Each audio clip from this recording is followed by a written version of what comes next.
Bien, muy buenas tardes. Vamos a retomar este seminario acerca de la construcción de la falta de servicio en el sistema de responsabilidad del Estado. Dándole la bienvenida a los dos panelistas que nos acompañan. A mi izquierda, el doctor Javier Millar Silva, que es profesor de Derecho Administrativo de la Universidad Austral de Chile, exalumno de esta misma casa de estudios y doctorado por la Universidad de Chile, que va a hablar sobre atribución de responsabilidad estatal por la actuación del personal de las Fuerzas Armadas y de Orden y Seguridad Pública. Y a mi derecha, el doctor Claudio Agüero San Juan, que es el titular del proyecto Fondesit en el que se enmarca este seminario, que es profesor de Derecho Constitucional de la Universidad Alberto Hurtado y doctor en Humanidades por esta Universidad Austral de Chile también. Así que le damos una muy cordial bienvenida. Entiendo que no se va a modificar el orden, de manera que hace uso de la palabra en primer término el doctor Millar Silva. Doctor, su tiempo. Gracias, decano. Bueno, en primer lugar, agradecer la invitación a los organizadores. Realmente es un agrado estar con destacados panelistas y hablando sobre este tema tan interesante para el derecho administrativo. Y saludar en segundo lugar a todos los presentes, colegas y futuros colegas. Hola a todos.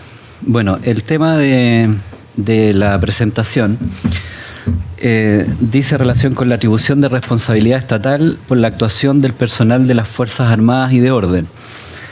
Por lo tanto, estamos hablando de la atribución de responsabilidad patrimonial, ¿cierto?, al Estado por la actuación dañosa de los funcionarios de sus Fuerzas Armadas. En este sentido, la ponencia aborda el tema del título de la imputación. Respecto de este punto, de la responsabilidad de las Fuerzas Armadas, puede haber muchas cosas discutibles, pero me quiero centrar solamente en este tema del título de la imputación, cómo se construye, de dónde sale, cuáles son las respuestas que han dado los tribunales de justicia. Principalmente cuando hablamos del título de imputación, ¿cierto?, como se ha manifestado acá, de lo que estamos hablando en términos tradicionales frente a la administración del Estado es de la falta de servicio. Como que han dicho los tribunales, más o menos ese es el tema de mi presentación, ofrecer una mirada de la jurisprudencia en un contexto de aparente ausencia normativa, de aparente ausencia de norma. Para esto quiero dividir mi presentación en dos partes. Primero voy a hacer referencia a algunas premisas generales que me parece que son importantes respecto del tema y en segundo lugar voy a dar una mirada respecto de la respuesta de la jurisprudencia. Respecto de las premisas, una primera premisa que me parece importante destacar es que la responsabilidad patrimonial de la administración del Estado no se encuentra regulada de manera directa en el artículo 38, inciso segundo de la Constitución Política de la República, ¿ya? Esta es una norma de competencia y no de responsabilidad. Esto es importante porque durante mucho tiempo se pensó, se aplicó en Chile una responsabilidad mal llamada objetiva, bien llamada responsabilidad estricta. Y la fuente de esa aplicación era el 38, inciso segundo de la Constitución. El fundamento de lo que estoy diciendo se encuentra en la historia del establecimiento de la Constitución. Concretamente, cuando se discute la norma, a lo que se hace referencia es a la competencia, otorgar competencia a los tribunales de justicia respecto de las causas en que era parte la administración del Estado. Por lo tanto, de lo que se está hablando es del contencioso administrativo. Y el contencioso administrativo puede ser de responsabilidad o puede ser de nulidad. Por lo tanto, esa es una primera cuestión. Y esto ha sido reconocido por importantes estudiosos del tema, del ámbito del derecho administrativo como del derecho privado. En el ámbito del derecho administrativo cito al profesor Pierri y en el ámbito del derecho privado también cito al profesor Barros, quien, recordando en el tratado que ya ha sido citado, ¿cierto?, acá, en el tratado sobre responsabilidad, él menciona, cuenta que cuando se discute la modificación de la reforma constitucional del año 89, se plantea este tema y siempre se está hablando de competencia a los tribunales para evitar la situación que se había originado bajo la vigencia de la Carta del 25. y no es, por lo tanto, una norma que trate el tema de la responsabilidad. Por lo tanto, la Constitución aquí no dice nada respecto del sistema de responsabilidad. Una segunda premisa derivada de esta dice relación con algo que ya decía el profesor Varas. Lo que la Constitución Política de la República establece en materia de responsabilidad se encuentra en los artículos 6 y 7 de la Constitución Política. Los incisos finales de esos artículos establecen el principio de responsabilidad del Estado, incluida su administración, ¿cierto?, respecto de los actos o actuaciones que contravengan esas disposiciones, lo que establece el artículo 6 y el artículo 7. Por lo tanto, esa es una primera cosa que establece la Constitución, un principio de responsabilidad. El Estado es responsable. Y una segunda cosa que establece la Constitución es que la determinación del sistema de responsabilidad lo va a determinar el legislador. Por lo tanto, habilitado constitucionalmente para establecer esto se encuentra la ley. Esa es una segunda premisa. Una tercera premisa que quiero plantear al respecto, y esto para centrar la discusión que se ha dado en tribunales, es que normalmente se plantea la exclusión respecto del derecho administrativo, se plantea la exclusión o se plantea excluir la aplicación de normas provenientes del derecho privado. Esta es una concepción que tiene un contexto histórico concreto en la que se ha planteado. Concretamente ha sido Eduardo García de Enterría, cierto, que la ha planteado en el contexto español. Eduardo García de Enterría habla o plantea la noción de derecho administrativo estatutario. ¿Y esto qué significa? Significa que el derecho administrativo es un derecho especial de un sujeto especial, que es la administración del Estado, pero al mismo tiempo el derecho administrativo es un derecho común. Por lo tanto, la búsqueda, en caso de ausencia de norma, no se debe hacer en otro derecho común, refiriéndose al derecho privado, sino que debe hacerse dentro del mismo derecho público. Ahí hay que buscar los principios y ahí hay que buscar las normas. Esto tiene un contexto en el que se planteó y que no es el contexto chileno de hoy día, y es el contexto, García Enterría escribe su obra a partir de los años 50 en España. En ese momento había una dictadura y de lo que se trataba, de lo que quería hacer el derecho administrativo era controlar esa dictadura. Entonces hay un contexto histórico concreto en el que se plantea esa noción de derecho administrativo estatutario. Se trata de imponer un marco al gobierno que no tenía estos controles, digamos. Esa situación no es la que existe hoy día en Chile. Y por otra parte, además, esta doctrina del derecho administrativo estatutario hoy día es bastante cuestionada en Chile. La doctrina administrativa incluso cuestiona esta noción, ¿cierto?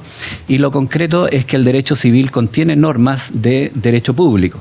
El Código Civil contiene normas, la ley está regulada en el Código Civil, el tema de la prescripción, el tema del fisco está reconocido como persona jurídica en el propio Código Civil. Entonces hoy día es bastante difícil plantearse no aplicar normas de derecho privado al ámbito del derecho administrativo. Una cuarta o quinta premisa que quiero destacar es que también esta idea de falta de servicio, ¿cierto?, que se aplica de manera ya tradicional en el derecho administrativo chileno, tiene su origen también en un contexto histórico concreto. El contexto histórico, si bien los primeros fallos que hablan de la falta de servicio, la distinción con la falta personal, son más o menos de 1870, 1872, 74, me refiero a los casos Blanco y Pelletier en Francia. Esto se da en un contexto en el que es necesario en Francia excluir la jurisdicción de los tribunales ordinarios, y esto tiene que ver con la formación misma del derecho administrativo con posterioridad a la Revolución Francesa. Cuando se produce esta revolución, hay una pugna entre dos clases sociales que son la burguesía, que se apodera, digámoslo así, del gobierno, ¿cierto?, por una parte, y por otro lado están los nobles que están en el Poder Judicial. Entonces, la administración del Estado comienza a dictar una serie de leyes que tienen por objeto excluir de la aplicación del control, de la revisión de los actos de la administración a los nobles. Eso es lo que están haciendo. Y para excluir a los nobles que estaban en el Poder Judicial, lo que había que hacer era negar la competencia respecto de la norma de fondo, porque los jueces ordinarios lo que hacían, de dónde venía la norma de competencia de los nobles o de los jueces ordinarios, digamos, era de la aplicación de la norma que implementaban, que era el Código Civil. Entonces, en materia administrativa, para dar esa competencia al Consejo de Estado, había que excluir de las normas, digamos, que se aplicaban a la administración, las normas civiles. Y eso significaba decir que en materia de contratos, en materia de nulidades, en materia de responsabilidad, las normas eran distintas a las que imperaban en el derecho privado. Esa era el sentido, digamos, de esta cosa, que tampoco hoy día es así en Chile, porque en Chile sabemos, cierto, que los tribunales ordinarios de justicia tienen la competencia plena para conocer de las causas en que es parte la administración. Una tercera, una ya creo séptima premisa que quiero destacar es que, si bien eso es así, ¿cierto?, tampoco es posible negar que cuando estamos hablando del Estado hay intereses en juego que son distintos a los intereses que operan cuando estamos hablando de particulares. No es lo mismo un daño causado entre particulares que un daño causado por el Estado a particulares. Y no es lo mismo desde varios puntos de vista, no solamente del punto de vista de que no están en un plano de igualdad, sino que tampoco es lo mismo del punto de vista de que cuando es el Estado el que paga, somos nosotros los que estamos pagando. Entonces, a la pregunta, ¿cierto?, de qué patrimonio debe soportar el peso, el costo del daño, que el derecho privado responde con la noción de culpa, hay que agregar, cuando el demandado o el responsable es el Estado, hay que agregar la pregunta de en qué casos o bajo qué situaciones nosotros como colectividad tenemos que pagar esos daños. Hay situaciones que son provocadas por el funcionario, que se han definido como falta personal, que no necesariamente todas esas situaciones se justifica que las paguemos como colectividad. Esa es otra premisa. Esto también ha sido bastante destacado por la doctrina. Incluso Barros, desde la perspectiva civil, dice que reconoce que la perspectiva del derecho privado y del derecho público son diferentes. Entonces ahí hay criterios, hay metodologías que son distintas. Y finalmente, como última premisa, y es lo que plantea el problema, ya se hacía referencia, el profesor Varas también hizo referencia, ¿cierto?, a que el tema de la responsabilidad patrimonial de la administración del Estado está regulado en la ley 18.575, la ley orgánica constitucional de bases generales de la administración del Estado. Esta ley contiene dos normas, que son el artículo 4 y el artículo 42, 44 era en su numeración original.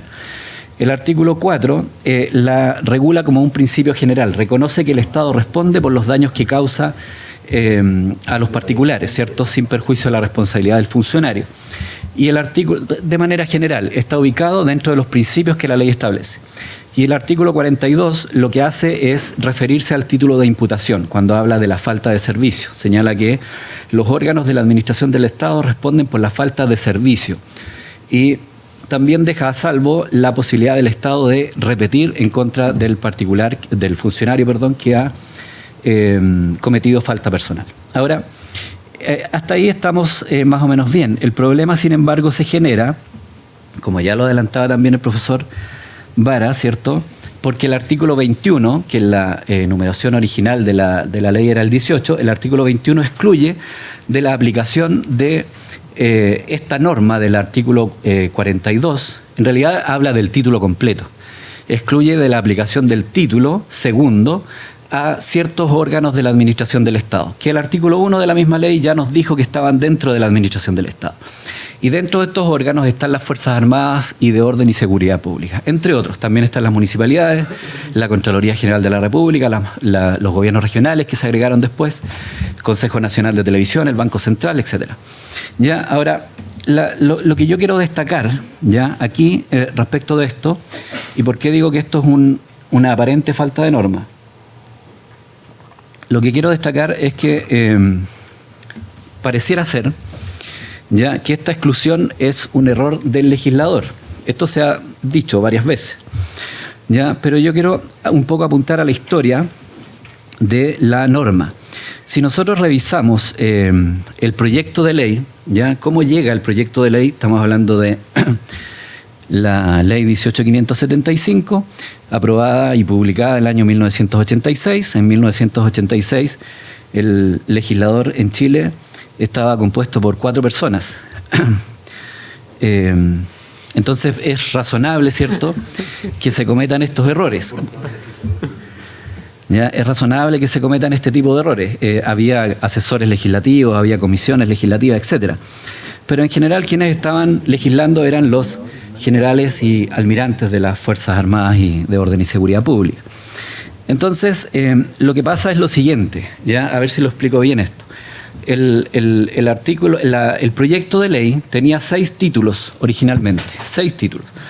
Y en uno de esos títulos, el título 5, estaba el artículo 33 que se refería a esta materia, el artículo 33. ¿Ya? Finalmente, lo que ocurre, había otras normas, por ejemplo, de invalidación, de revocación, de procedimiento, de plazos, etcétera, normas que no se convierten en ley porque no hay acuerdo. Y esas normas vienen a convertirse en ley, no sé, el año 2003, en la ley 19.880. Recién ahí se convierten en ley. Pero aquí no había acuerdo en esto. Entonces, ¿en qué había acuerdo? Había acuerdo en el título primero, que se refería a principios generales, donde no estaba el artículo 4, y había acuerdo respecto de la organización básica de los ministerios, que era el título segundo, y de los servicios públicos, que era el título tercero. Y lo demás no había acuerdo. Entonces, pero había que sacar la ley, había que sacarla, había que apurar esto. No podíamos estar sin esa ley orgánica que el artículo 38, inciso primero, mandaba a dictar al legislador. Así es que, como hay acuerdo, veamos en qué hay acuerdo, y la ley se acorta, y se aprueba un título primero y un título segundo que fusiona el título segundo y tercero del proyecto, que eran los ministerios y los servicios públicos. Y eso es lo que tenemos hoy día. Y a esa ley se le agregan 2 artículos más sobre los que hay acuerdo, que eran el de la delegación, que es el actual artículo 41, ¿ya? Y el de la responsabilidad, que es por falta de servicio. Se le agregan acá, se suman. Entonces, pero resulta que, y la ley sale con 2 títulos, solamente con 2 títulos. Y claro, ahí en esa adecuación es obvio, ¿cierto?, que surge este artículo 18 que excluye de la aplicación del título segundo, donde están regulados ministerios y servicios públicos, a todos estos órganos, incluidas las Fuerzas Armadas. Porque es obvio, porque naturalmente que la estructura, el título se llamaba así, era de la organización y funcionamiento de la administración del Estado. Y es obvio que la estructura que estaba ahí regulada de los ministerios y de los servicios públicos no calza con las Fuerzas Armadas. Las Fuerzas Armadas no tienen un director nacional como los servicios públicos, no tienen un director regional. Lo mismo pasa con las municipalidades, con el Banco Central, etcétera, con todos los órganos que están ahí. Entonces fue un error legislativo, fue nada más que eso, fue un olvido. ¿Ya? Eso es lo que explica esta cuestión. Y otra cosa que quiero destacar de esto es que el artículo 33 decía, lo voy a leer, el Estado y las personas jurídicas que integran la administración pública serán responsables civilmente, decía, serán responsables civilmente por la falta de servicio cometida en su actividad jurídica o material. Inciso segundo, los funcionarios serán civilmente responsables de los perjuicios que ocasionaren por su actuación constitutiva de falta personal. ¿Qué se hizo cuando se pasa este artículo 33? Se pasa al título segundo. Se elimina la palabra civilmente. No puede ser que me falten 5 minutos. Yo no tengo mucha autoridad moral para decirlo, pero es la tarea del moderador. Esto es lo más entretenido. ¿Ya? Entonces, se eliminó la expresión civilmente, y lo que se queda en la historia de la discusión, digamos, en las actas, es que se hace para reforzar la idea de que lo que se estaba haciendo era recoger la idea de falta de servicio del sistema francés y excluir la aplicación de las normas civiles, que era lo que había pasado en Chile durante 100 años y que generaba la responsabilidad o la irresponsabilidad de la administración. Ese es el contexto. ¿Ya? En ese contexto, ¿cuál ha sido la respuesta de la jurisprudencia? Yo había dividido esto en 3 periodos, pero me voy a acortar por el tiempo. 3 periodos quería decir. Un primer periodo, siglo XX, ¿cierto?, previo a la dictación de la ley, en que quería mostrar simplemente que los tribunales oscilan, va desde un sistema de responsabilidad a un sistema de irresponsabilidad, principalmente basado en la distinción, profesor Varas lo señalaba, ¿cierto?, entre actos de autoridad y actos de imperio. Cuando es un acto de autoridad, el Estado no responde. Cuando es un acto de gestión, perdón, dije de imperio, de gestión, se aplica el Código Civil y quien termina respondiendo es el funcionario. Entonces, como que no hay mucha acción en contra del Estado. Hay algunos casos aislados. Menciono Arancibia Confisco de 1898. Se hizo responder al Estado por daños que había causado el ejército durante la Guerra Civil del 91. Fuchiplat, que es un caso por muchos alumnos conocido, yo creo, en que la policía bota las cervezas frente a una huelga que estaban guardadas en un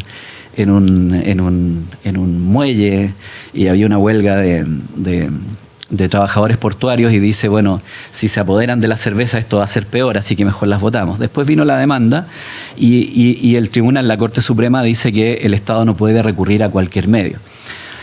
Hay otros casos que los voy a mencionar simplemente por el tiempo, que son Morán Confisco, 1906, Granja Confisco, 1938, Becker Confisco, 1965. Son distintos daños cometidos por personal de carabineros respecto de particulares, ¿ya? Y en estos lo importante es que surge la noción de falta de servicio. Hay casos en los que el Estado no responde o responde por la falta de servicio bajo ciertas condiciones. Ahí empieza toda esta discusión de si hay que responder por actos legales o por actos ilegales, etc. Es una discusión que comienza en ese tiempo.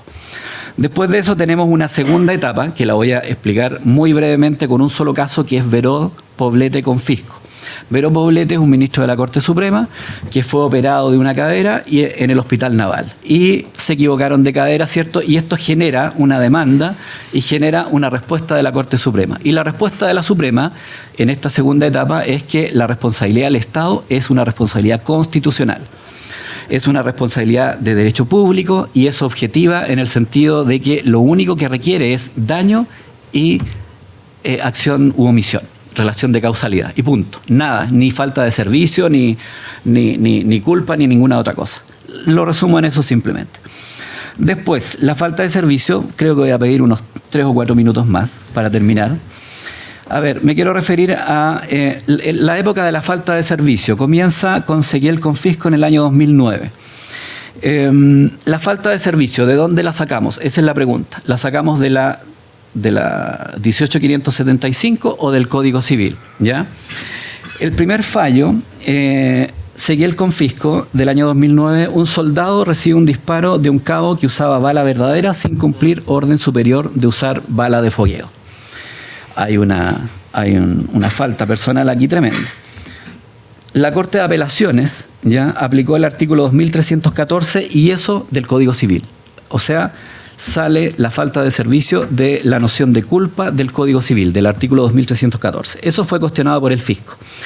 La Corte Suprema se hace cargo de 3 aspectos interesantes. Primero, identifica la situación de hecho presentada con negligencia de la institución.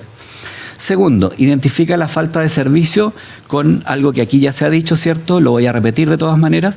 Deficiencia o mal funcionamiento del servicio en relación con la conducta normal, que se espera del servicio. Cuando no funciona debiendo hacerlo, funciona tardía o funciona irregularmente. En este caso se espera un entrenamiento de los reclutas en un contexto de seguridad, que garantice su integridad física, que garantice su vida.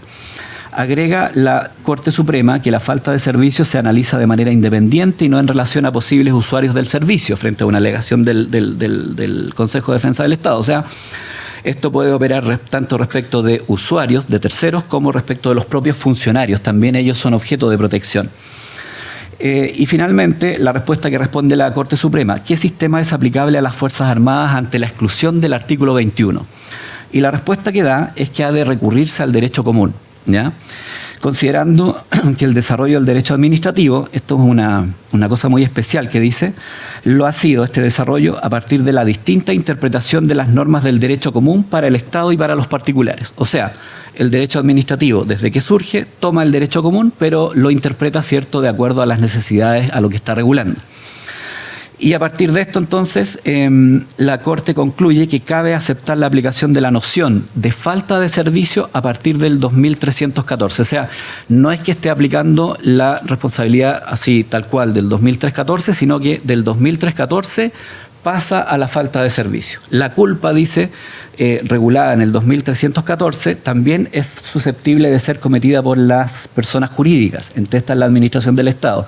Y esa culpa, cuando hablamos de administración, se llama falta de servicio. Eso es lo que dice. Ahora, esa culpa se identifica con el comportamiento normal esperado, que es algo que va a construir el juez en cada caso.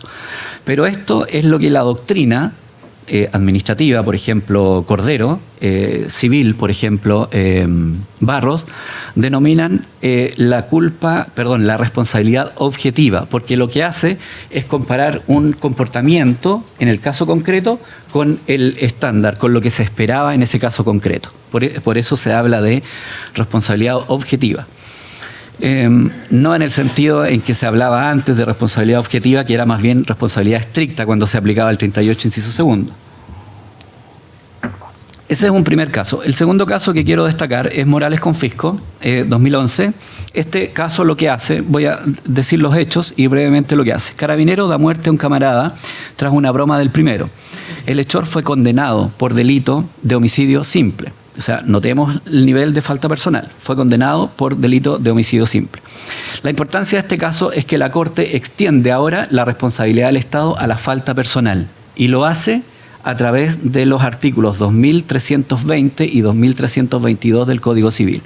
O sea, lo que hace es venir a completar el cuadro, ¿cierto?, que ya había comenzado con el artículo 2314 respecto de la falta de servicio, ahora lo extiende a la falta personal y se refiere en qué caso esa falta personal va a ser de responsabilidad del Estado.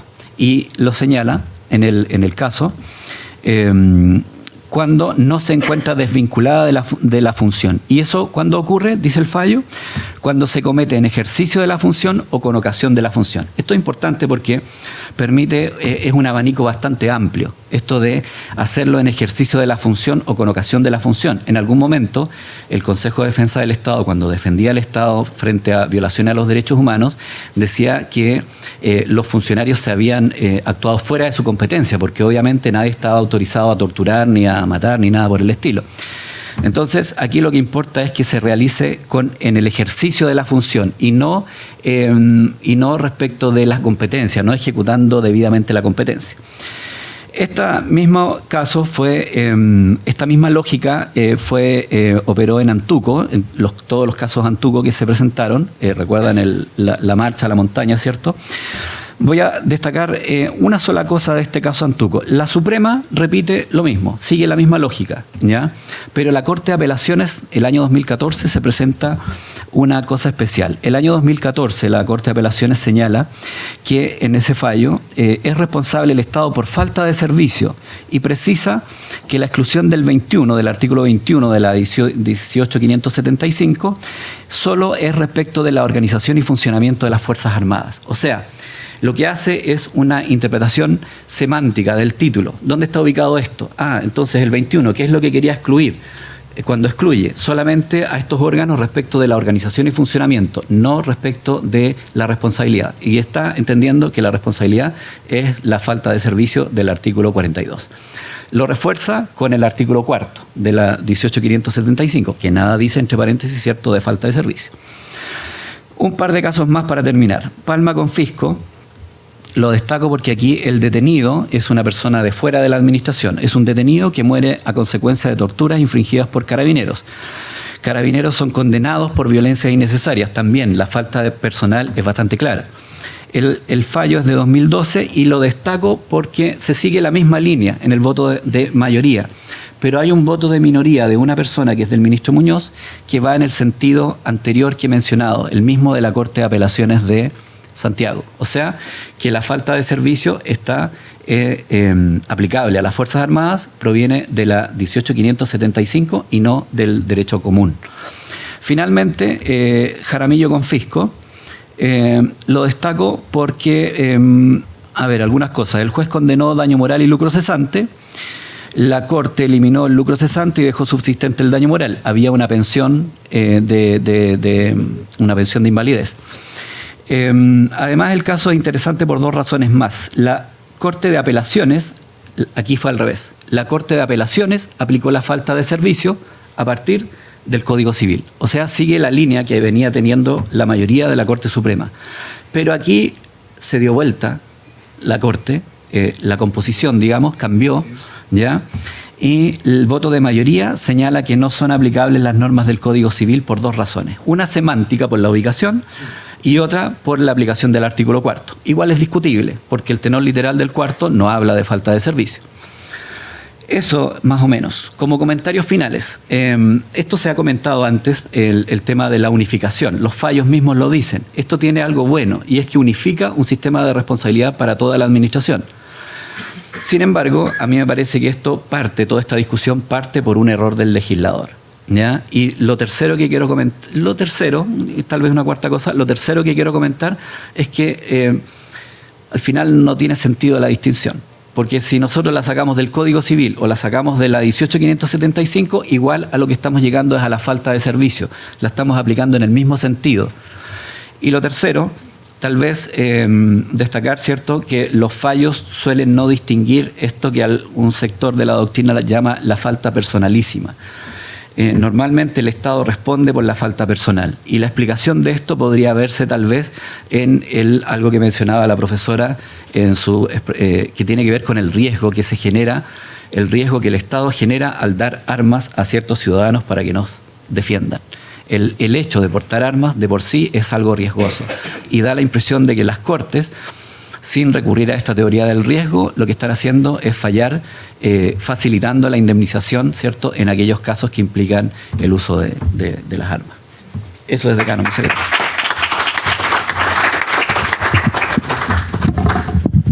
Muy bien, vamos entonces, de conformidad a lo indicado brevemente, a darle la palabra al doctor Claudio Agüero.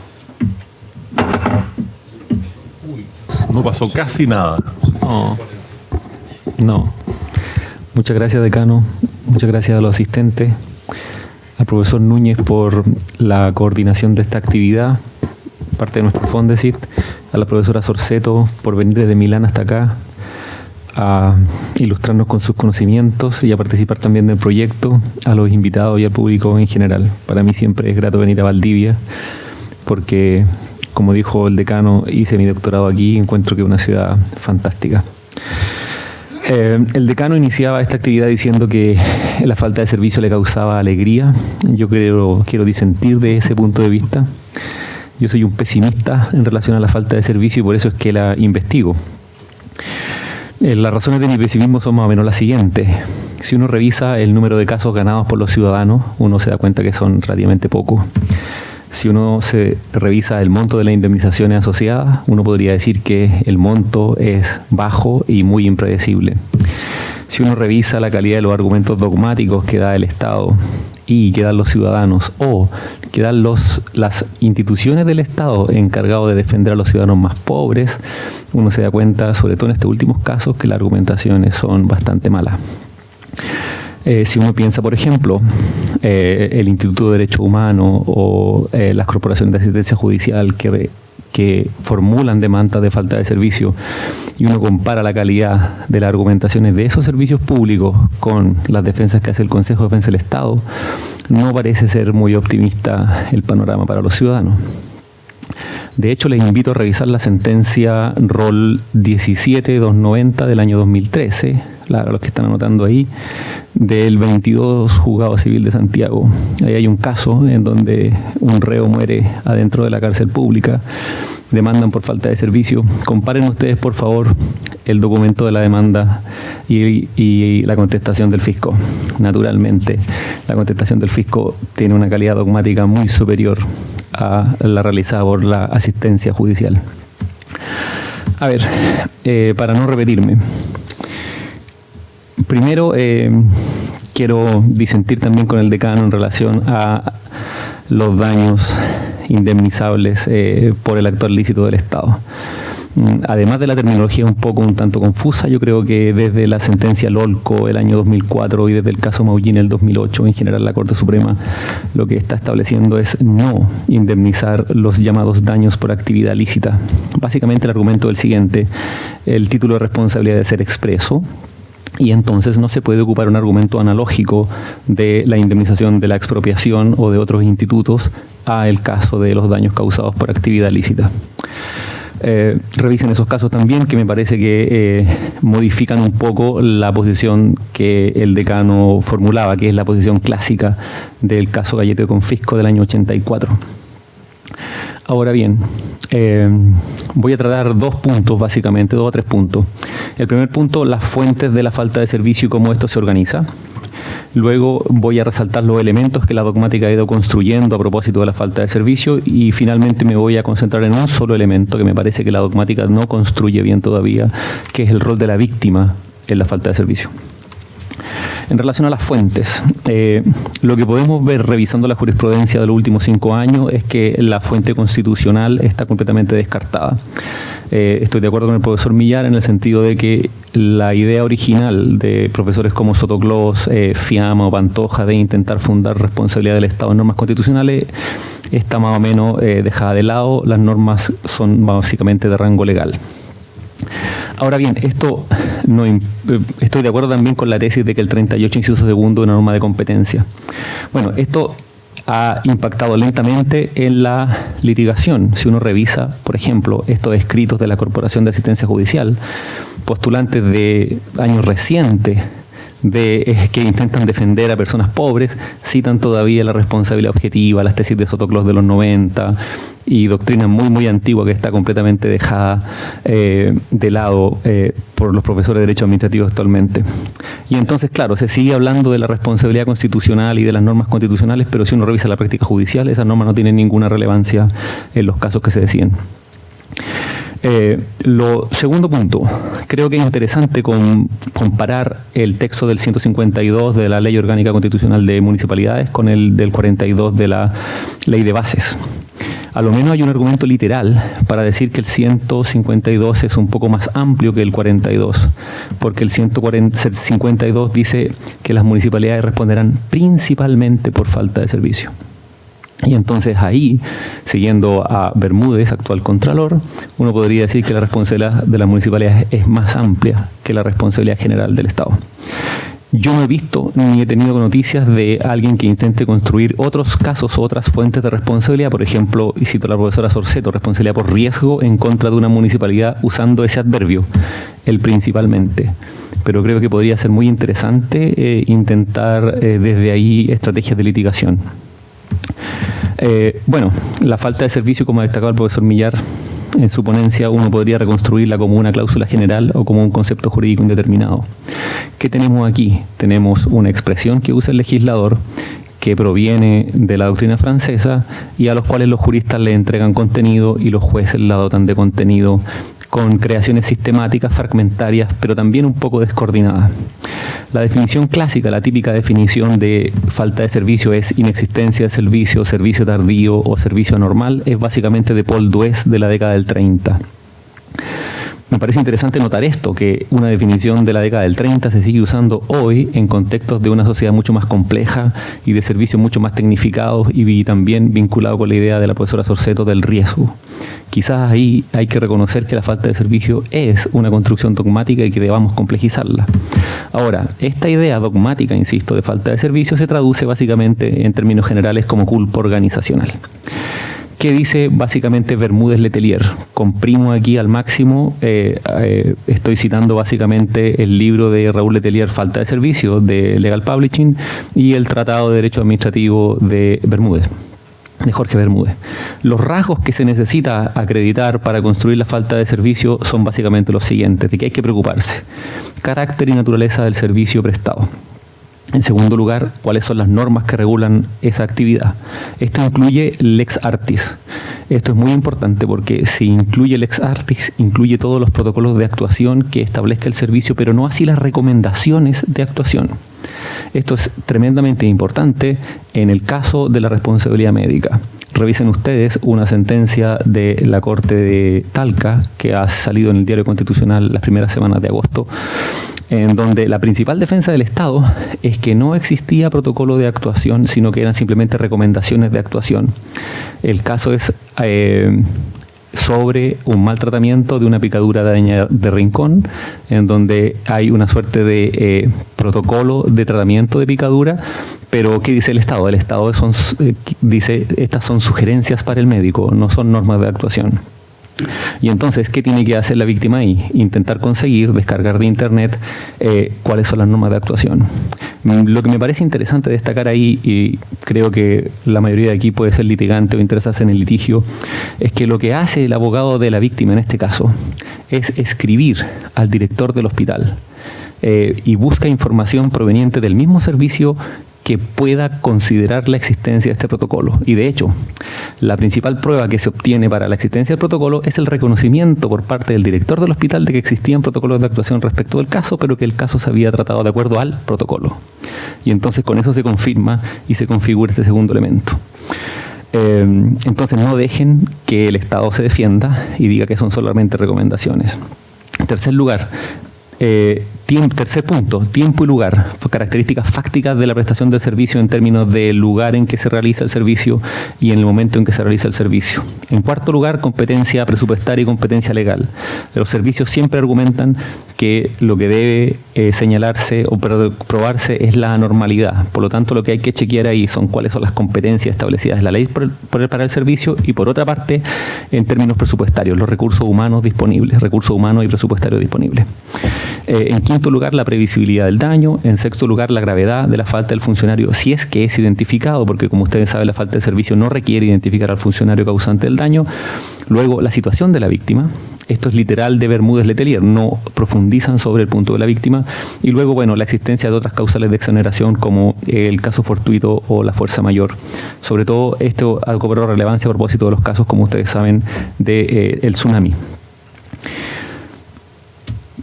¿Cómo se configura básicamente la falta de servicio? La falta de servicio se configura como un contrafáctico con el servicio debido. Entonces lo que tiene que hacer el litigante es probar que existía un servicio debido y probar que hay una distorsión en el actuar específico del Estado. Ahora, uno de los elementos de ese contrafáctico es la situación de la víctima en relación al servicio. Esto es interesante porque, aunque hay pocos casos, existe a lo menos una sentencia en donde el rol de la víctima ha sido destacado por la Corte. El rol es la 852-2010 de la Corte de Apelaciones de Rancagua. No pude encontrar exactamente el rol de la casación, pero está fallada y confirmada por la Corte Suprema. ¿Qué ocurre en este caso? En este caso lo que ocurre es que tenemos una mujer que ha sufrido un aborto espontáneo y se somete a un tratamiento para quedar embarazada nuevamente, resulta un segundo embarazo y se aproxima el parto. Y esta mujer se va a la atención hospitalaria, recibe una atención defectuosa, atendido la circunstancia de haber tenido un aborto espontáneo previamente, la ficha clínica es maltratada, etcétera, etcétera. Resulta, básicamente resumiendo el caso, un niño con enfermedades neurológicas producto de un parto mal atendido. La Corte de Apelaciones de Rancagua y la Corte Suprema ponen énfasis en el rol de la víctima en tanto beneficiaria, usuaria o receptora de la prestación del servicio. Pero además, un poco de soslayo, no explícitamente se agregan la posibilidad de valorar el estándar del servicio en relación a las expectativas que el ciudadano tiene en relación a la calidad del servicio prestado.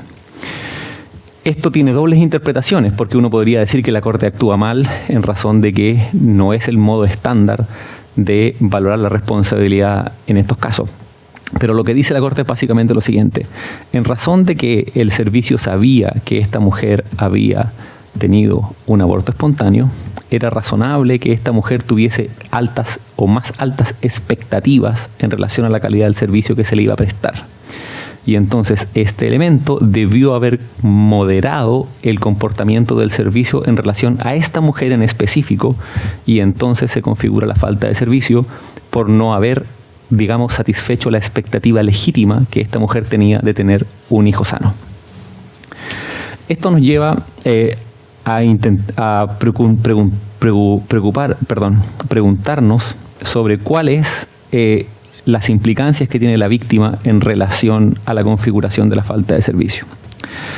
Bueno, además de ser beneficiaria del servicio o de tener una relación con el servicio, lo cual puede ser discutible, porque ya la Corte el año 2004 falló que si uno no es beneficiario del servicio, no se puede incurrir en falta de servicio. Esto a propósito de la ponencia del profesor Millar.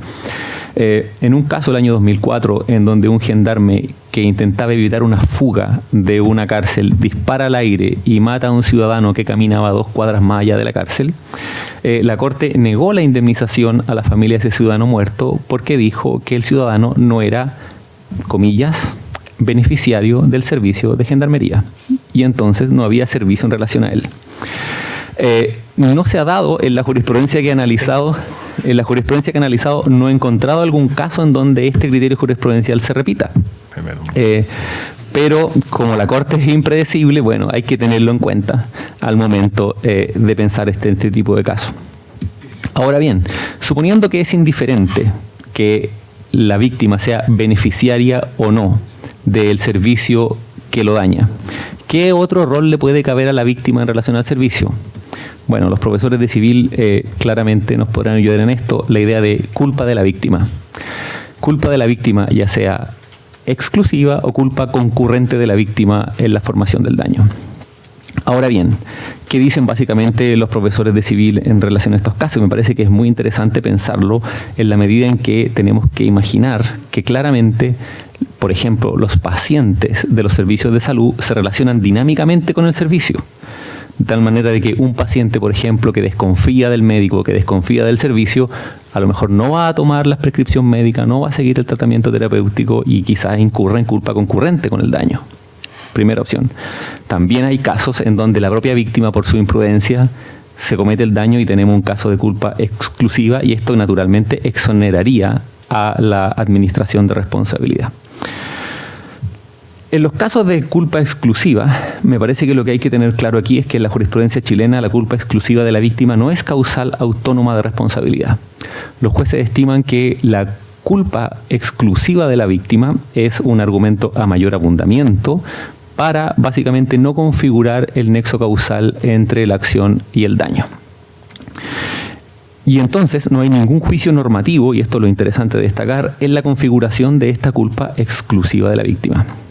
En cambio, la culpa concurrente exigiría, según la jurisprudencia, la configuración de un estándar de comportamiento debido en la víctima. Y entonces implica un juicio normativo en relación a cómo la víctima debía comportarse y cómo efectivamente ella se comportó. Como sabemos, la culpa concurrente de la víctima tiene efectos en la reducción de la indemnización, más que en la configuración del título de imputación. Y entonces, lo que ocurre aquí, y que parece interesante destacar, es que lo que debería hacer el Estado en los casos de culpa concurrente es configurar el contrafáctico, un contrafáctico paralelo al de la falta de servicio. Si en la falta de servicio tenemos que hacer un contrafáctico entre el servicio debido y el servicio prestado, en la culpa concurrente de la víctima, en paralelo, tenemos que hacer un contrafáctico entre lo que la víctima hizo y lo que la víctima debió haber hecho. Esto es interesante porque la doctrina ha pasado completamente por alto este caso, y la jurisprudencia lo trata de manera confusa. Ahora, hay una razón por cual la jurisprudencia lo trata de manera confusa, y esto es porque el mismo hecho, fácticamente considerado, puede ser calificado ya sea como culpa exclusiva o como culpa concurrente, según cómo se organice la estrategia de litigación del Estado. Ahora bien, ¿qué cosas deberíamos ver para acreditar esta culpa concurrente de la víctima? Lo que deberíamos revisar es lo que en doctrina se llama un principio de autocuidado. Lo que debería entonces configurarse es que la víctima no ha respetado este principio de autocuidado. ¿Cuáles serían casos claros de no respeto del autocuidado? Bueno, probablemente el caso más fácil es la infracción de disposiciones legales o reglamentarias por parte de la víctima. En el caso en que la víctima haya roto disposiciones legales o reglamentarias que a ella le correspondía respetar, entonces tenemos culpa infraccional que es concurrente en algunos casos con la culpa del servicio. Otros casos más complejos son la lex artis. podrían haber casos en donde la víctima infringe el ex artis, incluye en culpa y esa culpa es concurrente con la del servicio. Ahora bien, luego la víctima podría tener normas sobre ella, sobre protocolos de actuación o recomendaciones, y entonces tendríamos un caso paralelo al caso de la picada de araña de rincón que les comentaba hace un rato. Y en tercer lugar, y esto me parece que se conecta un poco con lo que decía la profesora Sorceto, la víctima puede infringir deberes ad hoc o precauciones que le han sido informadas por el servicio que debía tomar. Estoy pensando principalmente en precauciones, por ejemplo, terapéuticas o cursos de acción que en ese caso específico la víctima debía realizar para conseguir con éxito que la prestación dada por el Estado tuviese en él los beneficios esperados y no el daño que se causa. Ahora bien, estos tres elementos uno podría calificarlos de objetivos. Pero si pensamos en que la relación servicio-ciudadano es una relación dinámica, deberíamos preguntarnos, y esto es una tarea para la doctrina, si el grado de confianza de la víctima en el servicio puede ser considerado para modelar la responsabilidad, y al mismo tiempo si las expectativas del ciudadano en la calidad del servicio pueden ser consideradas en esta relación servicio-víctima. El profesor Varas lo decía, podemos fijar que queremos un servicio de calidad 10 y tenemos un servicio de calidad 8. Naturalmente, esto tiene el problema del juicio de normalidad. Debemos exigir 8 porque la normalidad es 8. El problema es, me parece, no a mí el caso de las ofertas políticas. El problema es el caso de los compromisos más explícitos. Piense, por ejemplo, usted en las garantías GES, garantías explícitas de salud, en donde el Estado se compromete a brindar con gratuidad y oportunidad un tratamiento médico a los pacientes de ciertas enfermedades. Esta obligación está por ley. El paciente, a su turno, realiza ciertas acciones conforme a lo prescrito por el hospital. Y, por ejemplo, muere esperando esas acciones o no se realizan esas acciones tal como debía estar programado por el reglamento. Se me acaba el tiempo.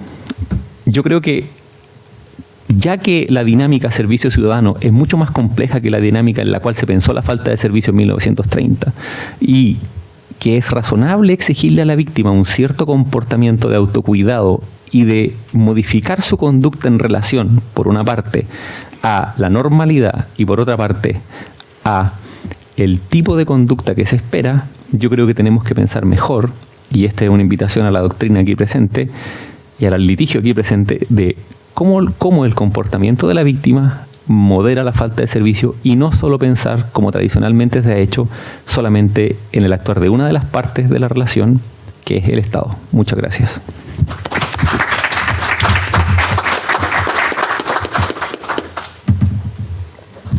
Muchas gracias, profesor Agüero.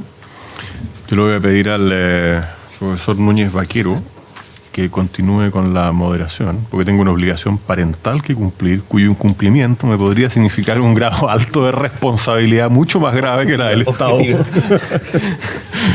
Efectivamente, objetiva y autoejecutable. Así que les agradezco mucho, que estén muy bien.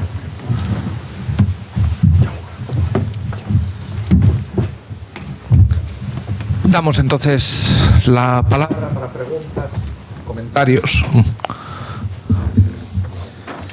Adelante. Gracias. Haciendo pie de lo último señalado por el profesor con respecto al autocuidado, encuentro que existe una contradicción entre el incumplimiento de normas generales de respecto a la actuación pública y el derecho que tiene todo ciudadano a manifestarse. Pongo un ejemplo. Se convoca a una manifestación por alguna protesta de algo, no quiero ejemplarizarlo. Y en esa manifestación la fuerza policial actúa con desmedida fuerza, causando daño. Y se argumenta, o se puede argumentar, que el ciudadano se puso en la posición de peligro dado que estaba en una manifestación prohibida o no autorizada. Es un tema que me preocupa y me gustaría saber la opinión del profesor. ¿Acumulamos? Sí. Por aquí.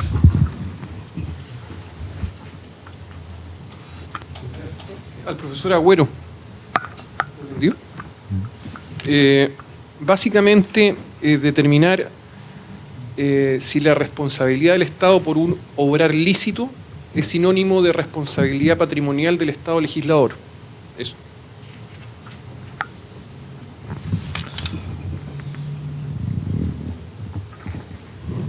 Al profesor Agüero, en el mismo caso de responsabilidad del Estado sin que haya una falta de servicio, cito el caso ese de las bodegas San Francisco, que usted debe conocer, que se construyó un camino público y al momento de construirse el camino se dañó una propiedad colindante, se inundaron unas bodegas comerciales, qué sé yo, y la Corte Suprema dijo que no había falta de servicio y que el dueño de las bodegas tenía que soportar este daño por el bien común. Si bien no hay falta de servicio, ¿sería posible construir a partir de las cargas públicas diciendo que aquí hay una decisión legítima que genera una cierta ruptura en la igualdad de las cargas públicas?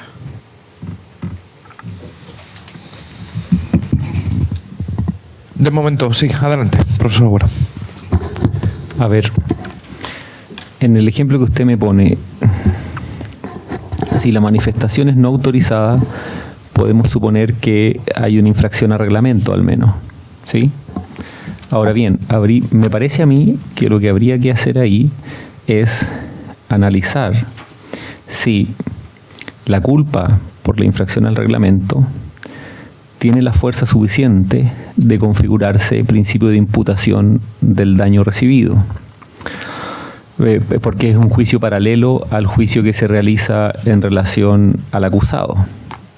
Cuando el acusado ha cometido una infracción, perdón, el demandado, cuando el demandado o el agente del daño ha cometido una infracción muy menor que le hace incurrir en culpa, mientras realiza la acción que causa el daño, hay en la teoría de la imputación objetiva criterios correctores de esa imputación, como por ejemplo el fin de la norma. El criterio corrector de imputación, llamado fin de la norma, dice que el fin de la norma que fija el deber infraccional que el demandado ha infringido no cubre o sí cubre el daño causado. De acuerdo a ese criterio de fin de la norma, uno puede construir la imputación o salir de ella. También puede servir como una regla de salida de la imputación. En relación a la pregunta de la responsabilidad del Estado legislador, de esto se ha discutido en la doctrina bastante. Yo creo que no hay responsabilidad del Estado por el Estado legislador. Básicamente, creo que lo central en el Estado de Derecho es que las leyes son provisionales en algún sentido. Las leyes son provisionales a condición de que una mayoría parlamentaria futura, conforme a las reglas de competencia preestablecidas, cambie el contenido de las disposiciones. Esa cláusula me parece que es una cláusula básica del Estado de Derecho, es una cláusula que evita la responsabilidad. Naturalmente esta cláusula puede tener límite. Estoy pensando básicamente, se me ocurre, un caso parecido al de la nacionalización del cobre, podríamos pensar. Y ahí uno tendría que tomar criterios correctores, pero me parece que en el gran centro de los casos, esta cláusula que uno podría decir de producción normativa en el Estado de Derecho evita la responsabilidad. Un segundo para terminar, después me replica, no hay problema. En el caso de las bodegas San Francisco, yo creo que pueden haber formas de construir la responsabilidad, pero el intento, me parece a mí, de los profesores tradicionales de Derecho Administrativo de intentar construir responsabilidad con base a las cargas públicas es un ejercicio de interpretación correctora de las disposiciones existentes. Me parece a mí que las reglas de responsabilidad básica son las reglas más o menos civiles, y la regla civil general es los daños se quedan donde han recaído, y entonces la regla general entonces es la víctima debe correr con sus daños. Esa es la regla básica en el derecho civil. Ahora, ¿cuándo la víctima no debe correr con sus daños? Cuando tenemos un título de imputación. Si tenemos un título de imputación, tenemos una razón para redistribuir ese daño e imputárselo, valga la redundancia, a un tercero, que es considerado responsable. No creo que se pueda construir un título de imputación con igualdad de las cargas públicas. Muchas gracias, profesor Agüero. ¿Alguna otra pregunta? Tenemos don Óscar Quesada. Fuerte, por favor. Espera. Un segundo.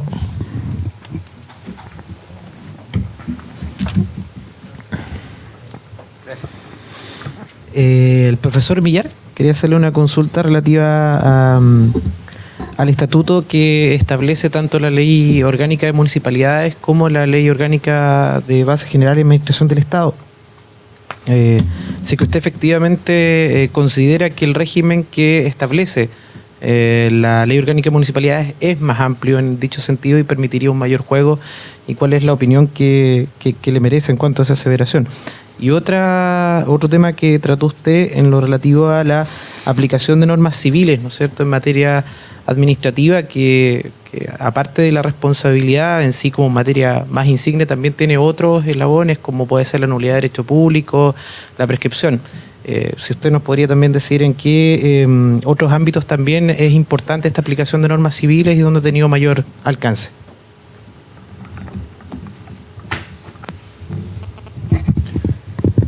Adelante.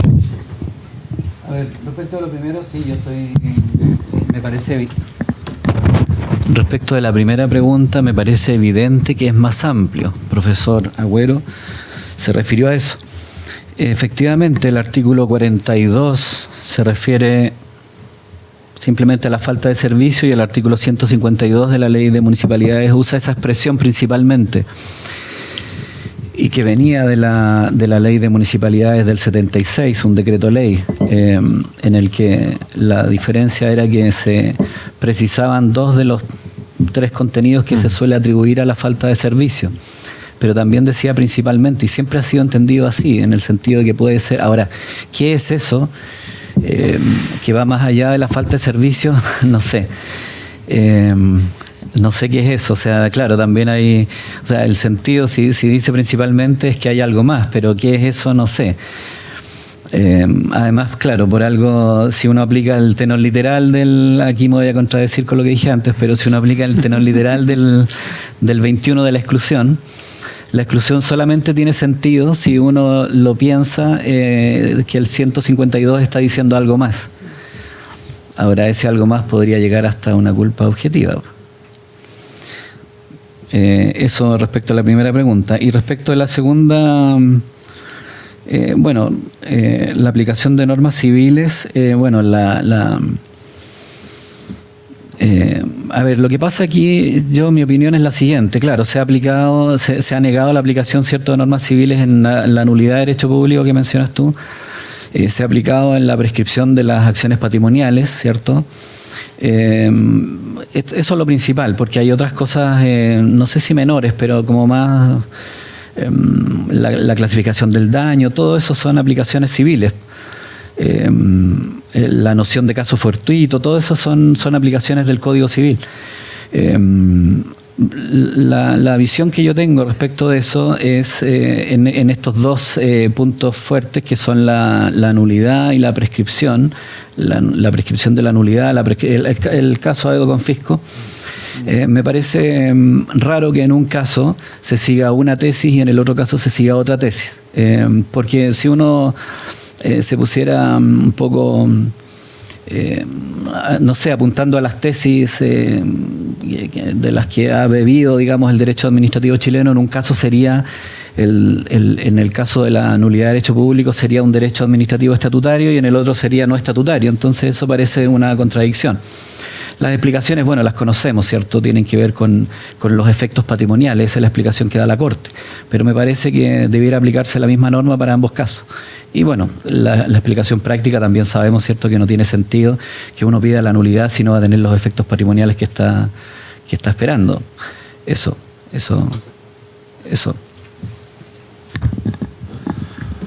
Muchas gracias, profesor Millar. Agradecemos a todos los ponentes, a todos los participantes y a ustedes por haber venido. Muchas gracias a todos y buenas tardes.